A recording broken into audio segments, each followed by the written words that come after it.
Hello everyone, welcome to another video. আজকের ভিডিওতে আমি আলোচনা করব কিভাবে আমরা পাওয়ার পয়েন্ট স্লাইডের মধ্যে অডিও, ভিডিও এবং পিকচার আমরা অ্যাড করতে পারি। তো চলুন শুরু করা যাক।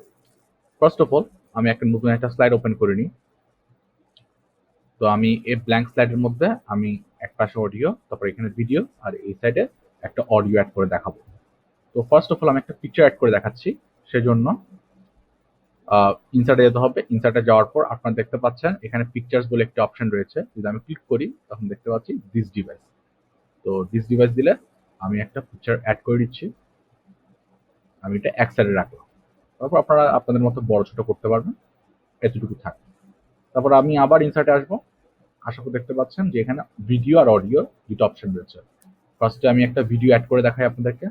দিস ডিভাইস গেলাম, ধরুন এটা অ্যাড করলাম। একটু টাইম লাগবে বিকজ এটা অনেক বড় ফাইল। অলরাইট, তো এটা পুরো স্লাইড জুড়ে চলে আসবে। আপনারা ব্যবহার করে চাইলে ছোট করতে পারেন, ছোট করে জাস্ট অ্যাকসেপ্ট করে রাখতে পারেন। তারপর যদি আপনারা যদি এটা প্লে দেন তাহলে দেখবেন চলবে, সবকিছু ঠিকঠাক ভাবে চলছে। তো আমি এটা পজ করে দিই। এবার আমি একটা অডিও অ্যাড করে রাখি। অডিও অ্যাড করার জন্য audio on my PC click করব। দেন এখান থেকে আপনার মন মতো একটা অডিও নেবেন। নেওয়ার পর এই যে অডিও যে সিম্বলটা রয়েছে এটাকে ধরে এক সাইডে নিয়ে আসবেন। তারপর যদি বড় করতে চান তাহলে এটাকে ধরে টানবেন, বড় হয়ে যাবে। তারপর যদি এখানে ক্লিক করেন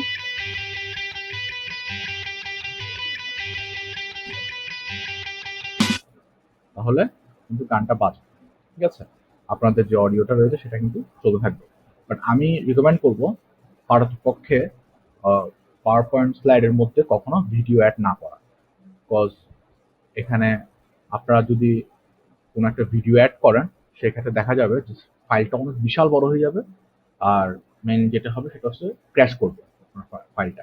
ঠিক আছে, তো না পারতে যদি আপনার মনে হয় লাগবে দেন রাখেন, অথবা আলাদা একটা ফোল্ডার করে রাখবেন ভিডিওটিকে, তখন প্রেজেন্ট করার সময় সেই ভিডিওটিকে প্রেজেন্ট করবেন। এছাড়া আমি রেকমেন্ড করবো যে কখন আপনারা ভিডিও লাগাবেন না। ঠিক আছে, তো এই ছিল আজকের জন্য। দেখা হবে নেক্সট ভিডিওতে।